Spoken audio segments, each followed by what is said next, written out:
Les voy a presentar al doctor Alex Gómez. Él es el residente de primer año de la especialización de ginecología y obstetricia del programa de la Universidad del Cauca, que está rotando en nuestro hospital Susana López en su rotación de obstetricia y sala partos. Dentro de sus presentaciones, revisiones de tema, hizo una revisión sobre inducción del parto y hemos querido compartirlos a todos los colegas médicos, enfermeras y personal que labora en nuestra institución. Entonces yo creo que podemos iniciar, doctor Alex. Gracias. Listo, doctor. ¿Me confirman si me escuchan y si están viendo la presentación, por favor? Sí, te ve bien, está bien. Sí, perfecto, doctor. Vale, gracias. Bueno, entonces para dar inicio a la presentación, pues como ya lo dijo el doctor Guzmán, mi nombre es Alex Gómez Bravo, yo soy residente de primer año de ginecología y obstetricia. En aras de actualizar la guía para inducción de trabajo de parto institucional, se realizó inicialmente una revisión de la literatura con la evidencia más reciente y de mejor calidad, con el fin de actualizar la guía y poderla aplicar con nuestras pacientes.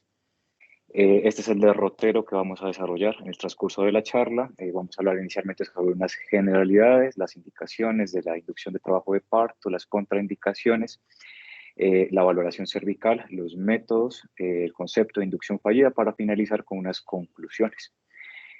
Para comenzar, quise traerles esta frase de Gaskin, quien dice que la humanidad no puede sobrevivir sin redescubrir las leyes de la naturaleza. La primera etapa debería ser reconsiderar el modo en que nacen los bebés. El trabajo de parto debería ser algo natural, es algo que está basado en la fisiología de la mujer, en la arqueología, la paleontología, en la genética molecular y en el ecofeminismo. Pero lamentablemente, desde la década de los 40, los 50, el doctor Friedman, con la publicación de sus paradigmas, se acortó de forma significativa los tiempos del trabajo de parto, entrando en un periodo en el cual se aumentó de forma significativa la tasa de cesáreas. Además de eso, hemos entrado en un periodo de medicalización y de industrialización del parto. De allí que pues vamos a revisar este tema. En cuanto a las generalidades, tenemos que la inducción del trabajo de parto son aquellas maniobras, ya sean mecánicas o farmacológicas, que se realizan con el fin de obtener una serie de contracciones uterinas que nos van a promover una serie de cambios a nivel del cuello uterino para desencadenar el parto. Para la valoración inicial de las pacientes que van a hacer, se les va a inducir el trabajo de parto, inicialmente debemos revisar si la paciente tiene o no una indicación de finalización, que ya los vamos a ver más adelante. Si hay ausencia de contraindicaciones, evaluar el estado fetal mediante registro cardiotocográfico, descartar la desproporción cefalopélvica y realizar una valoración del cuello uterino. Claramente hay que realizar una firma de consentimiento informado, informando a la paciente todos los beneficios y las posibles desventajas que podría tener una inducción del trabajo de parto. ¿Cuáles son las indicaciones en la literatura descritas para inducir un trabajo de parto? Tenemos diversas indicaciones, entre ellas los trastornos y condiciones que afecten directamente la vida de la madre, como por ejemplo el trastorno hipertensivo los trastornos hipertensivos del embarazo, la diabetes gestacional, la colestasis intrahepática, procesos infecciosos, inflamatorios como la coriomionitis, la isoinmunización de RH o patologías de base maternas. Indicaciones para obtener beneficio fetal, como por ejemplo en pacientes que tengan una gestación prolongada más allá de las 40 semanas, fetos que vengan con hallazgo ecográfico de restricción de crecimiento intrauterino, oligohidramios, ruptura prematura de membranas, malformaciones fetales o un óbito fetal. La revista americana de ginecología y obstetricia publica en el año 2020 una serie de indicaciones para realizar una inducción del trabajo de parto, teniendo en cuenta las edades gestacionales. Todo feto en teoría debería nacer a partir de la semana 39, de la semana 39.0 hasta la semana 39.6, debido a que posterior a este periodo se aumenta el riesgo de desenlaces adversos, tanto maternos como perinatales. Sin embargo, hay una serie de indicaciones previas a la semana 39 que condicionarían también una indicación para inducir el trabajo de parto, como por ejemplo a partir de la semana 34, la preeclampsia severa, una ruptura prematura de membranas ovulares, o a partir de la semana 36-37, una colestasis intrahepática gestacional, a partir de la semana 37-38, una hipertensión crónica, una preeclampsia sin criterios de severidad, y el resto de indicaciones que podemos ver en pantalla. ¿Con qué fin se utilizaron o se determinaron esta serie de puntos de corte para la determinación de estas patologías? Esto debido a que se evidenció que posterior a estas edades gestacionales o finalizándolas en estas edades gestacionales se disminuía el riesgo de partos por cesárea, se disminuía el riesgo de mortinatos y el riesgo de ingreso a cuidado intensivo neonatal. ¿Cuáles son las ventajas de finalizar entre la semana 39 y la semana 39.6 versus finalizar a las 40 semanas? Se reduce de forma significativa los trastornos hipertensivos asociados al embarazo, se disminuye el riesgo de un parto por cesárea, se disminuye el riesgo de meconio líquido amniótico, de problemas respiratorios neonatales. Este es un ensayo que es el ARRIVE, publicado en la New England en el 2018. Es un estudio multicéntrico aleatorizado que se realizó en pacientes nulíparas de bajo riesgo con el fin de evaluar si la inducción del trabajo de parto versus un manejo expectante en pacientes de bajo riesgo entre la semana 39 y la semana 39.4 tenía algún beneficio. Fueron en total 50.000 mujeres, de las cuales elegibles fueron 22.000, 6.000 de ellas fueron aleatorizadas fueron aleatorizadas, 3.000 para manejo expectante y 3.000 para el grupo de la inducción. El 63% tenían un Bishop modificado que era desfavorable, es decir, una puntuación que era menor a 5. Que encontraron en este estudio, básicamente concluyeron que la inducción electiva del trabajo de parto a partir de la semana 39 de gestación no resultaba en una mayor frecuencia de resultados adversos perinatales que el manejo expectante y resultó en menos casos de parto por cesárea. ¿Cuáles son las contraindicaciones de una inducción del trabajo de parto? Tenemos la estática fetal anónima, en caso de que no conozcamos si el feto viene encefálica, en podálica, aunque la podálica no es una contraindicación absoluta para el trabajo de parto. La placenta previa es una contraindicación absoluta, una cirugía uterina previa, la desproporción cefalopélvica, un herpes genital activo, el carcinoma de cuello uterino por el riesgo de sangrado, un estado fetal no tranquilizador o tumores previos a la presentación, como por ejemplo una miomatosis uterina. Y contraindicaciones relativas, como por ejemplo la sobredistensión uterina, una enfermedad materna grave, malformaciones fetales, ya sea cardíacas o pulmonares, la gran multiparidad por el riesgo de hemorragia postparto o por el riesgo de ruptura uterina, la cesárea segmentaria anterior también por riesgo de ruptura uterina, o la no disponibilidad de control de bienestar fetal intraparto a través de registro cardiotocográfico. Para hablar un poco sobre lo que es la fisiología del trabajo de parto, el trabajo de parto inicia con procesos de maduración cervical que van a llevar a dilatación y borramiento. Ese primer periodo del trabajo de parto, lo cual asociado a las contracciones uterinas, nos van a llevar a la expulsión del feto y a la expulsión de la placenta y de las membranas. A partir de la semana 36 y 38 se comienzan a dar una serie de fenómenos a nivel miometrial en donde se entra en un estado preparatorio para lo que es el trabajo de parto, y a nivel del cuello uterino también se comienzan a presentar una serie de cambios de remodelación a nivel de la integridad estructural del cuello para poder permitir el paso del feto. Hay una fase de transición en la cual se suspende la falta de respuesta del miometrio y el cuello del útero va a experimentar todo ese proceso de maduración, borramiento y pérdida de cohesión estructural. Entonces, es en ese momento en donde se va a aumentar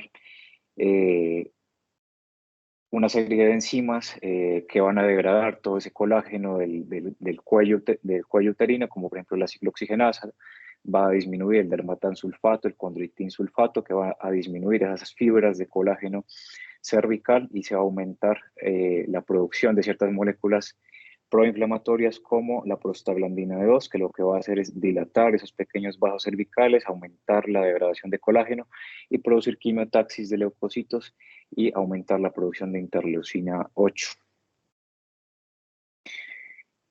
¿Cómo vamos a valorar el cervix para realizar una inducción del trabajo de parto? Para esto, el doctor Bishop en 1964 creó este score, que es el que todos utilizamos, que es el índice de Bishop, el cual evalúa 5 parámetros, que son la dilatación, el borramiento, la estación, la consistencia y la posición.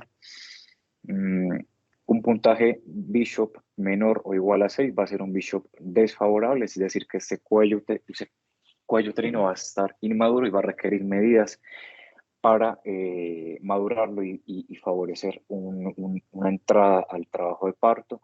Y un Bishop mayor a 8 puntos va a representar una mayor posibilidad de un parto vaginal.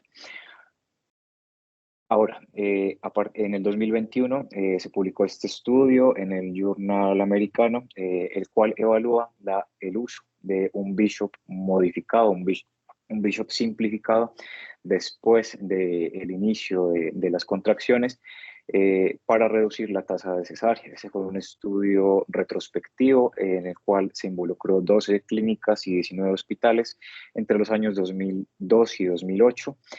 Se reclutaron cerca de 5.800 pacientes, de las cuales se aleatorizaron el 73%, tenían un cuello desfavorable con un Bishop simplificado de 5 o menos puntos y el 27% tenían un Bishop modificado de más de 5 puntos. El objetivo de ellos era determinar si ese Bishop simplificado, que solamente utilizaba la dilatación, el borramiento y la estación, teniendo como punto de corte de 5, podía se asociaba o no a parto, a un mayor riesgo de parto por cesárea. ¿Qué encontraron ellos en este estudio? Encontraron que las mujeres sometidas a inducción del parto con un Bishop simplificado de 5 puntos o más después de la maduración cervical y antes del inicio de la oxitocina se asociaba con una alta tasa, con una tasa más baja, perdón, de parto por cesárea. Por lo cual se recomienda en caso de que no sea factible evaluar la consistencia, la posición del cuello uterino, el uso de un Bishop simplificado. Ahora, ¿cuáles son los métodos de inducción del trabajo de parto? Hay métodos mecánicos y métodos farmacológicos. Dentro de los métodos mecánicos tenemos con la sonda Foley, el catéter de doble globo, dilatadores higroscópicos, la maniobra de Hamilton, la amniotomía, la estimulación mamaria y las relaciones sexuales. Y como método farmacológico, el uso de prostaglandinas como el misoprostol, la oxitocina, medicamentos donantes de óxido nítrico, la mifepristona y estrógenos, y además de eso diversos medicamentos como la hialuronidasa y los esteroides. Vamos a iniciar con la inducción mecánica. La inducción mecánica va a tener dos efectos sobre el cervix. Va a promover la maduración cervical a través de dilatación directa del cuello uterino y además de eso va a activar lo que es el reflejo de Ferguson, aumentando la prostaglandina y la oxitocina a nivel local para promover los cambios cervicales. Para la inducción mecánica tenemos la sonda Foley, catéter de doble globo, la maniobra de Hamilton, la amniotomía, los dilatadores higroscópicos, la estimulación mamaria y las relaciones sexuales. ¿Qué ventajas ofrecen estos mecanismos mecánicos? Van a tener un menor riesgo de inducir un estado fetal no tranquilizador debido a que no son métodos farmacológicos. Va a haber un menor riesgo de hiperestimulación, va a haber menor riesgo de taquisistolia, de polisistolia. Tampoco tienen efectos adversos al no ser medicamentos y son ideales y de elección en pacientes con Bishop de menos de 6 puntos. Además, asociado con un cambio medio de 3.3 a 5.3 puntos en el score de Bishop.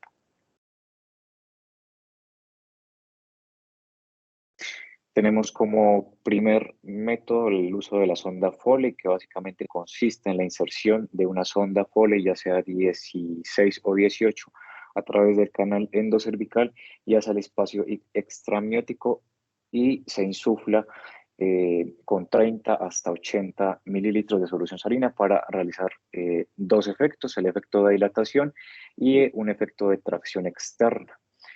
Se va a dejar esta sonda por cerca de 12 horas máximo o hasta que la paciente lo expulse.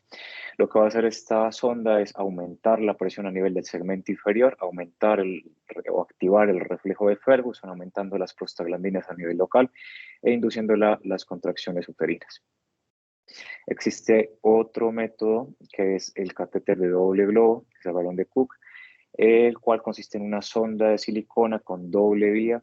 Como podemos ver en la imagen, tiene dos balones. Uno va a estar en el espacio extraamniótico y otro va a estar en el espacio vaginal. Va a permitir también es exactamente el mismo procedimiento para poderlo colocar. Se va a mantener por mínimo 12 horas hasta que la paciente lo expulse. Exactamente el mismo mecanismo de acción, aumenta o activa el reflejo de Ferguson, aumenta las contracciones uterinas y además tiene ese efecto a nivel mecánico. Cómo se inserta el catéter, ya sea la sonda Foley o el catéter de doble globo, vía especuloscopia y previa asepsia, antisepsia del cuello uterino, se va a realizar el paso de esa sonda a través del orificio cervical externo hasta dejar la sonda en el espacio extraamniótico. Posterior a esto se va a insuflar inicialmente el balón interno con 40 cc de solución salina y una vez este balón esté insuflado se va a insuflar el balón externo con otros 40 cc de solución salina y esto se va a fijar en el muslo de la paciente, favoreciendo obviamente la tracción del mismo para que tenga el efecto. La colocación de la sonda de Foley es exactamente igual, solo que se insufla de 20 centímetros de solución salina cada 20 minutos hasta un máximo de 80 cc, que es lo que recomienda la SOG, utilizar volúmenes altos para reducir los tiempos. Otro mecanismo mecánico es la maniobra de Hamilton. La maniobra de Hamilton consiste en introducir los dedos, más allá del orificio cervical interno y rotarlos circunferencialmente con el fin de despegar las membranas ovulares. ¿Esto qué va a hacer? Va a activar el reflejo de Ferguson, aumenta la fosfolipasa A, la prostaglandina F2-alfa y va a inducir contracciones uterinas que van a ser de baja intensidad y de baja frecuencia. Esta maniobra recomendada de forma ambulatoria en la consulta externa, aquellas pacientes que ya están a término a partir de la semana 37-38, con el fin de realizar una inducción del trabajo de parto para que ya a las 39 semanas la paciente ya tenga un Bishop favorable posiblemente. Otro método mecánico es la amniotomía, que es la ruptura artificial de las membranas que se debe realizar siempre que se cuente con una dilatación cervical de más de 3 centímetros y siempre que se cuente con un verdadero encajamiento, esto con el fin de reducir el prolapso de cordón umbilical. Es un método complementario, lo que induce también, aumenta la oxitocina a nivel local, aumenta las prostaglandinas a nivel local e induce las contracciones uterinas. Contraindicaciones para la realización de una amniotomía, el riesgo de transmisión vertical, ya sea por infección por HIV o colonización por estreptococo de grupo B. Entonces, ¿qué es lo recomendado por el colegio americano para la inducción mecánica? En caso de que la paciente tenga una dilatación de 3 centímetros o menos, considerar la colocación de una sonda Foley insuflada con 60-80 centímetros de solución salina y dejarla por 12 horas.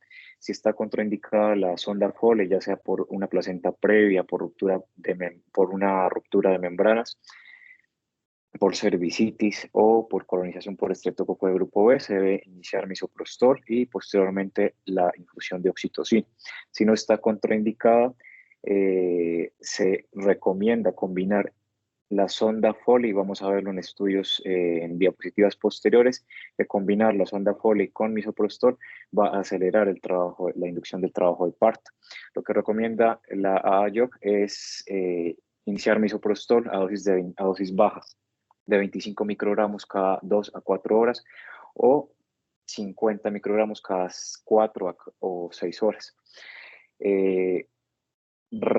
Posteriormente, una vez han pasado las 12 horas, remover la sonda Foley si la paciente no la ha expulsado, y una vez la paciente expulse la sonda Foley, se supone en teoría que la paciente ya debe estar en al menos 3 de dilatación, por lo cual ya tendría un Bishop favorable y se debe continuar la conducción del trabajo de parto con infusión de oxitocina.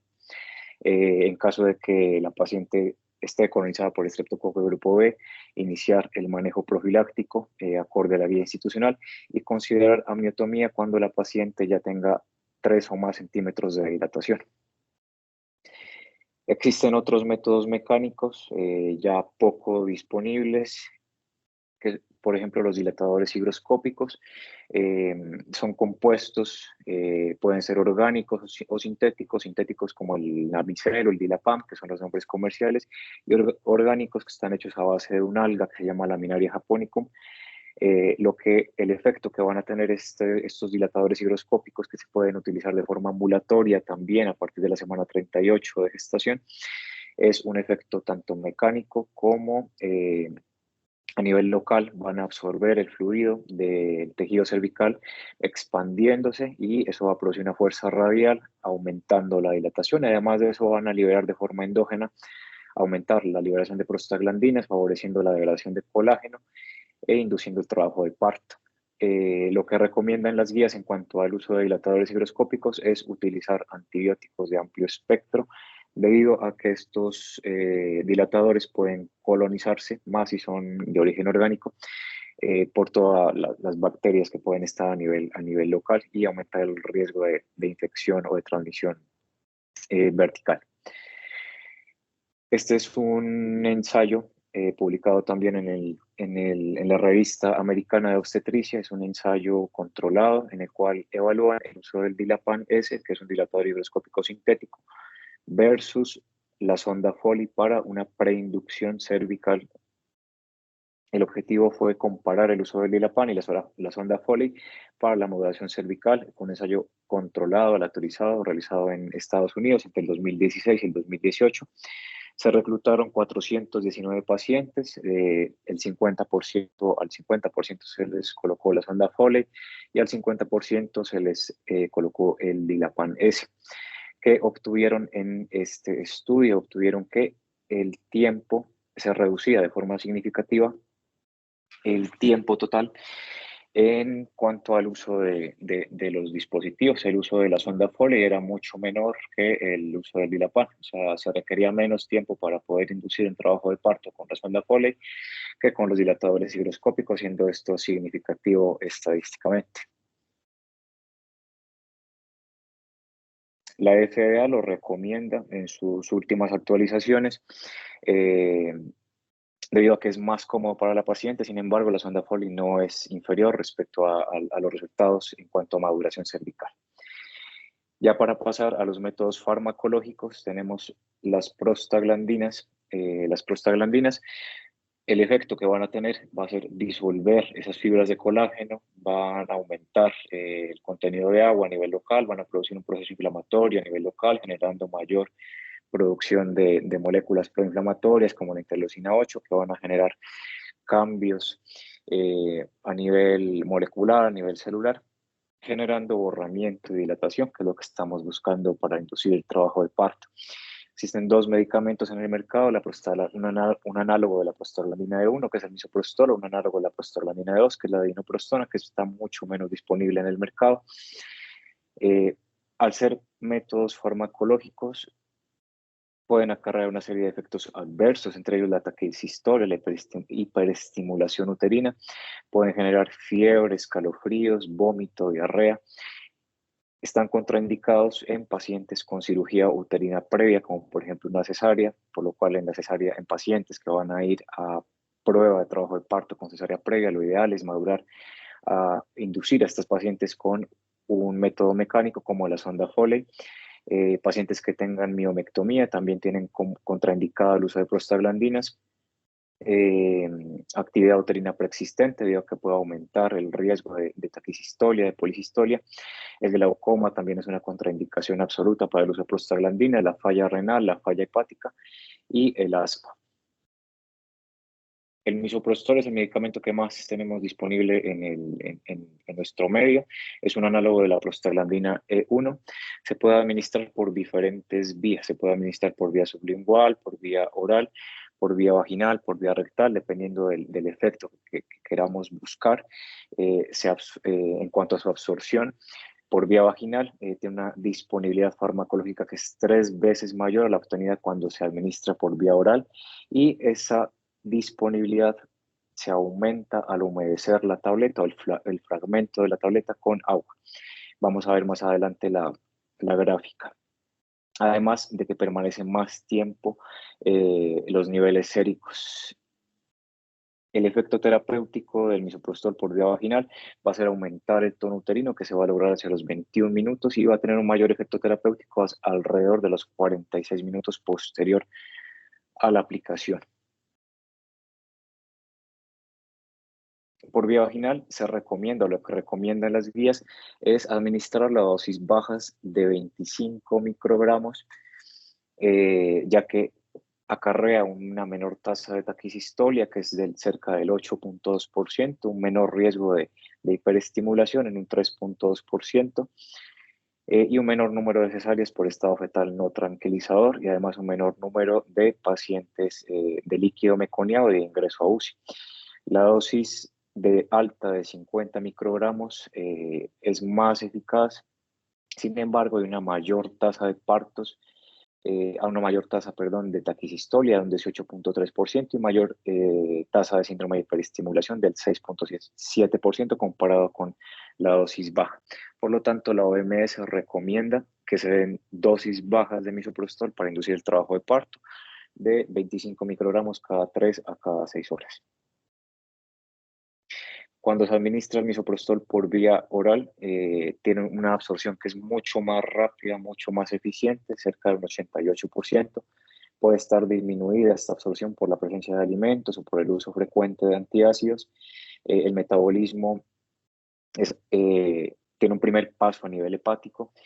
Se elimina en un 74% por vía urinaria y un 15% por vía fecal, y una pequeña cantidad se va a eliminar por la leche materna. El efecto terapéutico por vía oral del misoprostol va a ser aumentar el tono uterino. Esto se va a tardar cerca de 8 minutos después de la toma, y alcanzar un nivel máximo terapéutico alrededor de los 26 minutos después de la ingesta.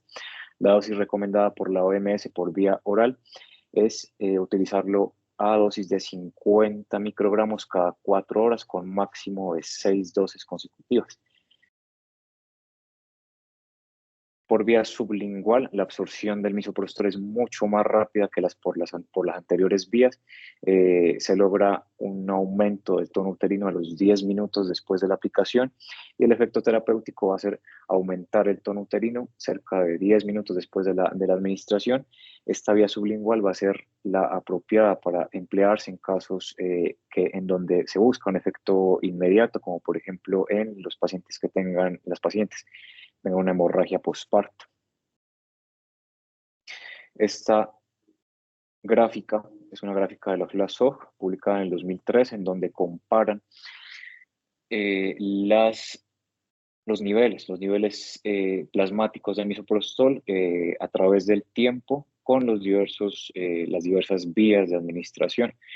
Vemos cómo por vía sublingual se alcanza de forma muy rápida un pico sérico. Sin embargo, también hay un descenso muy rápido en los niveles séricos. Incluso podemos ver cómo de las 4 vías de administración que se evalúan en esta gráfica, es la que más bajos niveles séricos tiene conforme pasa el tiempo. La vía oral alcanza un pico también que es rápido, disminuye sus niveles séricos y los mantiene en el tiempo y son casi similares que cuando se administra por vía sublingual. Por vía vaginal podemos ver cómo no se alcanza un pico tan alto de nivel sérico del misoprostol, sin embargo los niveles se mantienen a través del tiempo. Y como ya lo había mencionado previamente, humedecer la tableta de misoprostol antes de aplicarla por vía vaginal nos va a aumentar el pico sérico y además nos va a aumentar la concentración y va a mantener la concentración a través del tiempo. Por lo tanto, lo recomendado es utilizar misoprostol por vía vaginal y mezclado con agua. Otro medicamento utilizado para inducción de trabajo de parto y que está menos disponible en el mercado, quizás por costos, es la dinoprostona, que es un análogo de la prostaglandina B2. Se administra por vía vaginal, hay dos presentaciones, un gel vaginal que es el Prepidil, contiene 0.5 miligramos de dinoprostona en una jeringa que contiene 2.5 mililitros para aplicación endocervical. Se aplica cada 6 a cada 12 horas con una dosis máxima de 1.5 miligramos en 24 horas. Se ha evidenciado que este medicamento retrasa la oxitocina de 6 a 12 horas después de la última dosis. Hay que retrasar, perdón, la administración de oxitocina de 6 a 12 horas después de la última dosis de dinoprostona con el fin de evitar la hiperestimulación uterina. Y la otra vía de administración es el pesario vaginal de dinoprostona. Es un pesario de hidrogel que contiene 10 miligramos de dinoprostona de liberación prolongada, libera 0.3 miligramos cada hora, se puede dejar hasta por 12 horas y se debe la infusión de oxitocina se puede comenzar a partir de los 30 minutos después de retirar el pesario. Ahora, con el fin de comparar si la administración de misoprostol oral o misoprostol vaginal a dosis bajas o dinoprostona vaginal para la inducción del trabajo de parto, traigo este ensayo controlado, aleatorizado, publicado en el 2020. El objetivo fue comparar la efectividad de la inducción del trabajo de parto con misoprostol oral, misoprostol vaginal a dosis bajas y dinoprostona en gel vaginal. Fue un ensayo controlado, aleatorizado, realizado en Canadá, en donde se reclutaron 511 pacientes. Se aleatorizaron 167 pacientes para el uso de misoprostol oral a dosis de 50 microgramos cada 4 horas, 172 pacientes aleatorizadas para el uso de misoprostol vaginal a dosis de 25 a 50 microgramos cada 6 horas y 172 pacientes para el uso de dinoprostona en gel vaginal de 1 a 2 miligramos cada 6 horas. ¿Qué encontraron ellos en este estudio? Que los tiempos desde inducción hasta el nacimiento eran menores en aquellas pacientes que en las cuales se utilizaba la dinoprostona. Sin embargo, ya comparando el misoprostol vaginal como el oral, el tiempo desde la inducción hasta el nacimiento fue menor para el misoprostol por vía oral. Como conclusión de este estudio, no se encontraron diferencias significativas en los resultados entre el misoprostol oral y el misoprostol vaginal en dosis bajas, o el protocolo establecido con el gel vaginal de dinoprostona para maduración cervical. Entonces, lo que se recomienda es utilizar el agente o el medicamento que se considere o que sea de preferencia tanto para el médico como para la paciente. Existen otros medicamentos que se usan en menor proporción, como por ejemplo la hialuronidasa para la inducción del trabajo de parto. Este es un ensayo publicado en Cochrane. Es un ensayo clínico doble ciego, placebo controlado, aleatorizado, el cual involucró 168 pacientes. En las 168 pacientes se utilizó hialuronidasa liofilizada a dosis de 20.000 unidades inyectada en el cuello uterino. Esto se obtuvo como resultado una disminución en la tasa de cesáreas en las pacientes en las que se utilizó la hialuronidasa comparados con el placebo. Y además de eso, se obtuvo como resultado que la hialuronidasa favorecía un cuello favorable después de 24 horas comparado con el placebo. Entonces, como conclusión de este estudio, comparado con el placebo, la maduración cervical con hialuronidasa liofilizada redujo significativamente el riesgo de terminación por cesárea y también tuvo un menor requerimiento de infusión de oxitocina y mayor incremento de la favorabilidad cervical a las 24 horas.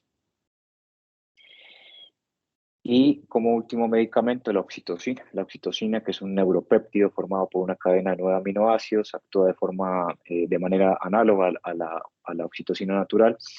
Tiene mejores resultados para la inducción del trabajo de parto cuando el cuello es favorable, o sea, cuando un Bishop está por encima de 6 puntos. Y se debe utilizar a dosis titulable, esto con el fin de simular esos pulsos de oxitocina que se presentan de forma fisiológica durante el trabajo de parto. La oxitocina se administra por vía endovenosa. Hay diferentes regímenes para la preparación y la dilución de la oxitocina. Todo depende del protocolo de cada hospital. Lo que se encuentra en la literatura es utilizar 5 unidades de oxitocina en 500 centímetros de solución salina fisiológica para lograr una concentración de 10 miliunidades por mililitro e iniciarlas a un ritmo de 1 miliunidad por hora y doblar la dosis hasta conseguir una dinámica uterina regular. Una vez conseguida esa dinámica regular, no se debe aumentar la dosis, se debe continuar con la infusión a la misma titulación. Se describe en la literatura también diversos esquemas de dosis bajas, esquemas de dosis altas. La dosis baja, que es la que utilizamos nosotros, en donde iniciamos a 0.5 a 1 miliunidades por hora y la incrementamos doblando la dosis cada 20, cada 40 minutos. Esto va a producir una estimulación que es mucho más suave, mucho más lenta, que se va a asemejar a ese ritmo fisiológico de la oxitocina. Y en Estados Unidos, por ejemplo, utilizan un esquema de dosis altas en las cuales se inicia con una dosis de 6 miliunidades por hora con incrementos de 6 miliunidades por minuto. Ellos han visto que esto disminuye la duración del parto, pero aumenta de forma adversa el riesgo de taquicistolia y no hay diferencia cuando se comparan los esquemas de dosis bajas y de dosis altas en cuanto a resultados neonatales. Lo recomendado por las guías es utilizarlo a dosis de 30 a máximo desde 20 hasta 32 miliunidades por minuto. En caso de que no se obtenga una respuesta deseada, interrumpir la infusión de oxitocina, dejar reposar a la paciente durante 6 a 8 horas e intentar nuevamente titular la dosis hasta obtener la actividad uterina esperada. ¿Cuáles son las complicaciones del uso de la oxitocina? La oxitocina, siendo un método farmacológico, nos va a aumentar el riesgo de taquicistolia, nos va a aumentar el riesgo de ruptura uterina y otro efecto que puede tener al tener una estructura similar a la de la vasopresina cuando se utiliza sobre todo a dosis altas es la intoxicación acuosa. Nos puede producir una hiponatremia que va a ser sintomática con presencia de náuseas, mareo, vómito.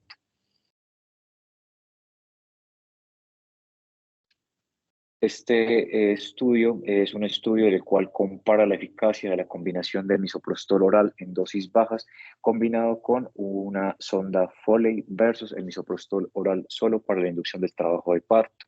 Fue un estudio publicado en el 2022 en aras de evaluar si los métodos combinados eran mejores o no que los métodos únicos. En este estudio se reclutaron 200 pacientes. En el grupo A se aleatorizaron las pacientes que iban a ser inducidas con misoprostol a dosis de 25 microgramos por vía oral cada 2 horas con la sonda Foley.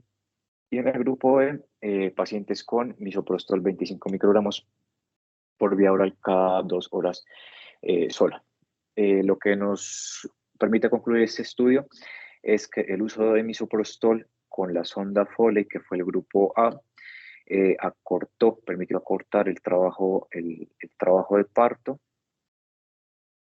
Podemos ver en la gráfica cómo el tiempo desde la inducción del trabajo de parto hasta el inicio de la fase activa fue de 10 horas para el grupo de método combinado, mientras que para el otro método el misoprostol solo fue de 16 horas. Y el intervalo desde la inducción hasta la finalización, hasta el nacimiento, fue de 16 horas en promedio para el uso de método combinado versus 21 horas para el uso de método único con misoprostol.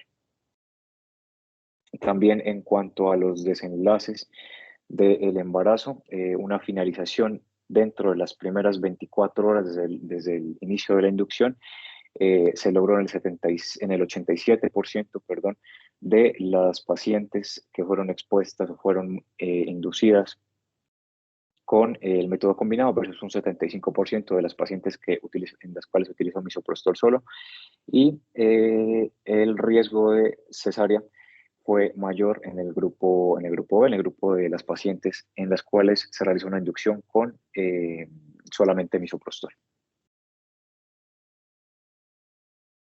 En cuanto a los efectos maternos, efectos adversos maternos en los dos grupos, se evidenció un mayor riesgo de hemorragia postparto en las pacientes en las que se utilizó un método combinado, siendo esto estadísticamente significativo. Y en cuanto a los desenlaces perinatales, una menor tasa de necesidad de reanimación neonatal en el grupo de método combinado y una menor tasa de neonatos con Apgar menor a 7 a los 5 minutos en el grupo de inducción con método combinado. Como conclusión, la combinación de misoprostol oral con sonda Foley redujo significativamente el tiempo de parto. Además de eso, la proporción de mujeres que dieron a luz por vía vaginal dentro de las 24 horas fue significativamente mayor. Por lo tanto, el uso de misoprostol oral con sonda Foley para la inducción del trabajo de parto es beneficioso para las pacientes.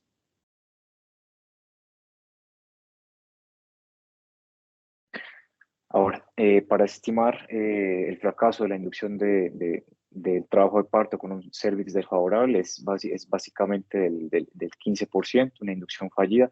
Hay varias definiciones, entre ellas la Koch hace referencia a que una inducción fallida es aquella en la que no hay contracciones uterinas regulares, aquella en la que no hay cambios cervicales tras 24 horas de administración de oxitocina, y que además, pues, se cuente con una ruptura artificial de membranas posterior a la maduración cervical y que además pues, no se logre la entrada a un trabajo de parto.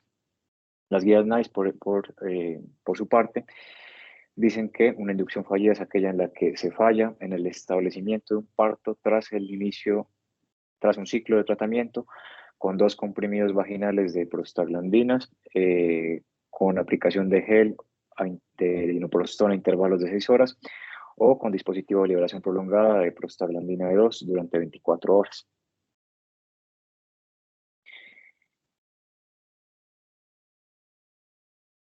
Ya en cuanto a la analgesia, bien sabemos que dentro del protocolo de parto humanizado, lo que se prevé es que la paciente esté lo mejor posible durante el trabajo de parto. Sin embargo, no ha sido posible en diversas instituciones realizar tomar las medidas necesarias con el fin de evitar el dolor durante el trabajo de parto. Hay estudios en los cuales se utilizan una serie de medicamentos, como por ejemplo opioides débiles, como el tramadol o incluso la iosina. Esos medicamentos, a pesar de que tienen un efecto analgésico que es débil, la evidencia muestra que tienen mayor beneficio en la reducción de los tiempos de parto, sobre todo cuando se administran una vez se ha iniciado la fase activa del trabajo de parto. Este metaanálisis evalúa la eficacia de la iosina en el acortamiento de la fase activa del trabajo de parto. Se evaluaron cerca de 1.600 pacientes, en donde se aleatorizaron a los pacientes, la mitad recibió iosina, la mitad no recibió ningún tipo de analgésico, y se evidenció que la administración de iosina reducía de forma significativa o acortaba de forma significativa la fase activa del trabajo de parto hasta en 3 horas. A modo de resumen, estas son las recomendaciones de la COG. Lo que recomienda la COG es iniciar una inducción del trabajo de parto acorde a los protocolos institucionales y teniendo en cuenta las indicaciones que mencioné al inicio, a partir de la semana 39, idealmente. Si la paciente no tiene un BISHOP favorable, lo que se debe hacer con estas pacientes es iniciar métodos de maduración, ya sea mecánica o farmacológica, y lo ideal, obviamente, según todo lo que acabamos de ver, es iniciar métodos combinados, misoprostol con sonda Foley. Dejar que la sonda esté las 12 horas o esperar a que la paciente la expulse.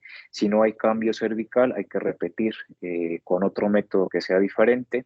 Y si no hay respuesta, ya considerar una prueba con oxitocina. Si no funciona la prueba con oxitocina, considerar ya la finalización por vía alta. Si se tiene éxito en la inducción del trabajo de parto, realizar la conducción del trabajo de parto con oxitocina. Y si el Bishop es favorable, iniciar obviamente la oxitocina, iniciar la oxitocina para poder favorecer la progresión de cambios cervicales.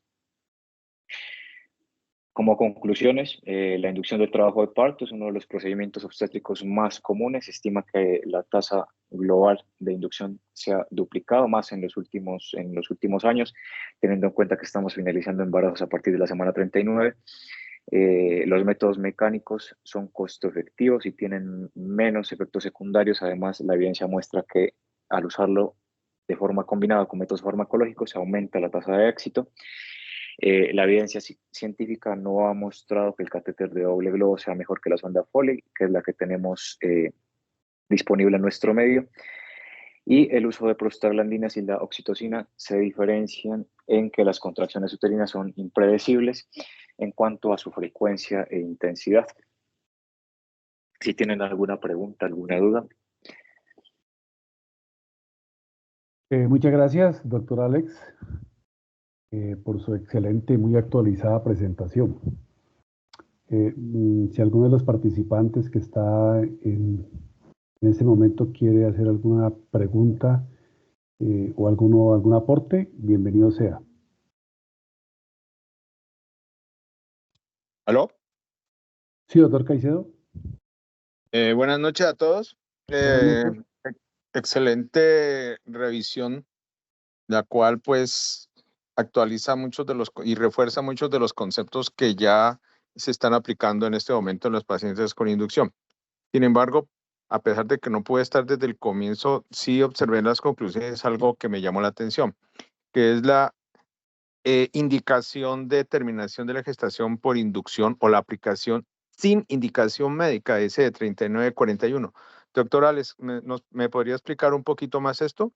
Ya que pues deja la duda de que no vamos a esperar hasta el término como naturalmente se espera para que arranque el trabajo de parto, sino que incluso vamos a empezar una inducción antes de que llegue el término. Gracias.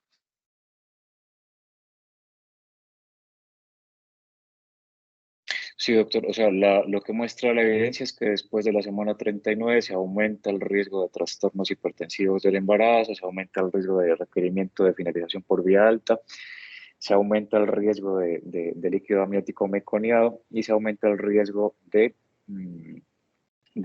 alteraciones respiratorias neonatales. Entonces, lo que recomienda la evidencia es comenzar a finalizar a partir de la semana 39 y hasta la semana 39.6, con el fin de reducir desenlaces adversos maternos y perinatales. Perdón. Sin embargo, estaría en contraposición lo que la obstetricia nos ha recomendado, que es esperar a que el parto se arranque de manera espontánea. En ese caso, pues tendríamos una tasa extremadamente alta de inducciones y quién sabe cuánta iatrogenia. No hay en las recomendaciones algo que explique este tipo de conductas, porque trabajar a punta de riesgos, pues prácticamente todas tienen riesgo y estaríamos nosotros eventualmente provocando iatrogenias.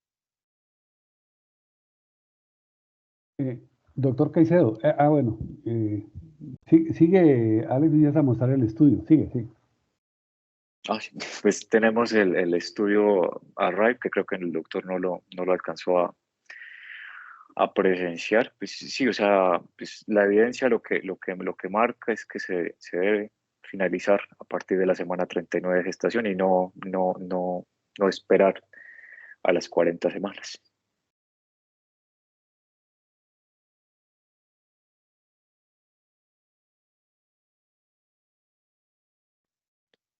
Pues los estudios dicen, lo que pasa es que la norma 3280 todavía no nos dice que lo hagamos así. Por lo menos no lo he leído yo, que me la paso leyendo la ley. pero de todos modos, esta ha sido una de las grandes controversias en muchos de los congresos que he asistido. Y hay unos que no, algunos grupos que no están acorde con esta conducta y otros que sí. Sin embargo, pues me imagino que debe quedar a discreción de los hospitales o de los casos en especial o en particular para aplicar este tipo de métodos que son bastante útiles, pero que hasta el sol de hoy que yo conocía se hace cuando los embarazos empiezan a prolongarse, o sea, después de la semana 40. Gracias. Sí, de acuerdo. Lo que pasa es que ya es una tendencia mundial empezar a desembarazar las pacientes con o sin factores de riesgos en esas edades, entre la 39 y 39.6. El problema, como lo mencionaba el doctor Alex, es la logística de muchas instituciones de salud. Entonces, por ejemplo, nosotros en nuestra institución ya nos están llegando al servicio de urgencias pacientes remitidos de todos los niveles sin ningún factor de riesgo porque cumplen las 39 semanas. Si nosotros empezáramos a hospitalizar a esas pacientes para inducirlas, pues definitivamente no tendríamos la capacidad logística. Colapsaría el servicio. Colapsaría el servicio con solo 6 camas que tenemos en sala de partos. Entonces nosotros tratamos en urgencias de evaluar realmente cuál de esa paciente se puede contemporizar y llevarla por lo menos hasta la semana 40. Y si la paciente tiene algún factor de riesgo, domicilio lejano, trastorno hipertensivo o cualquiera de las otras que mencionó el doctor Alex, pues definitivamente esa paciente sí se ingresa para inducción. Pero sí es cierto lo que dice el doctor Caicedo, que hay una gran controversia a nivel mundial respecto a esto. Y en la 3280, pues definitivamente no habla realmente que haya que desembarazar a las pacientes en la semana 39. No, señor. No sé si alguno de los otros colegas que están en el chat.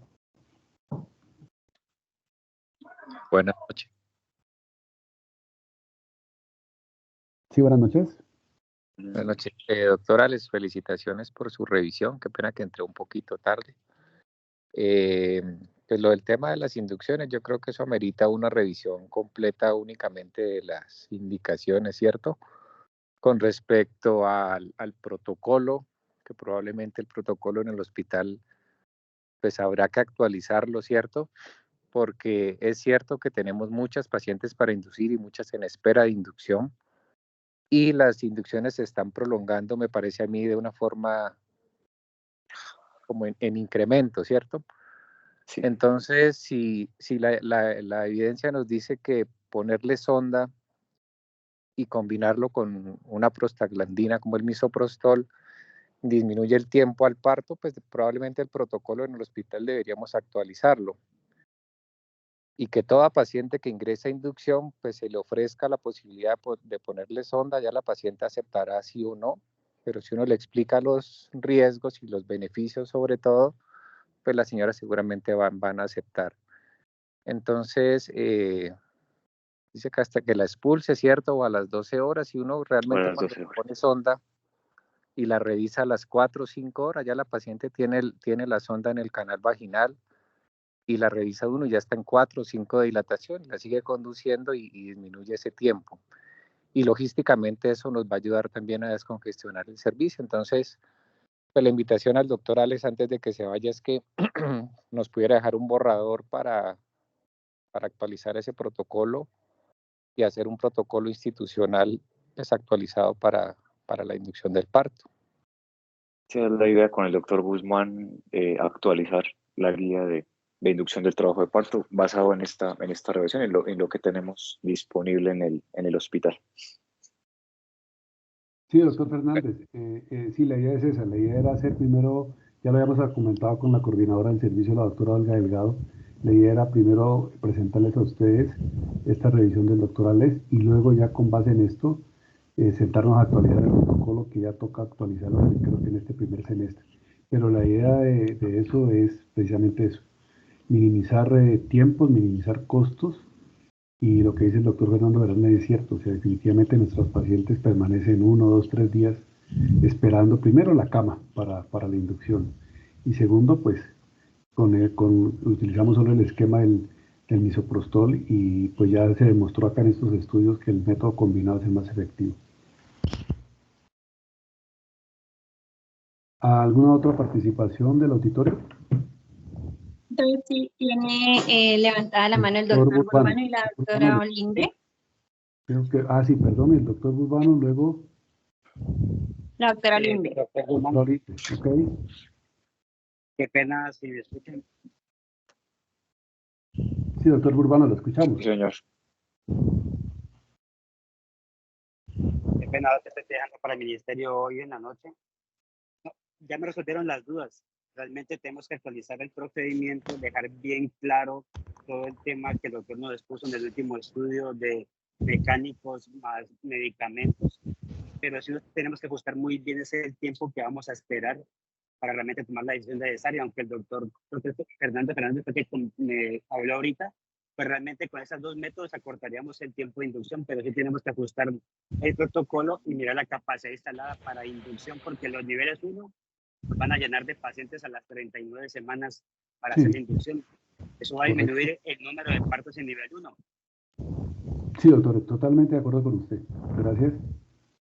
Entonces, son las 8 de la noche. Yo creo que ya podemos terminar la sesión.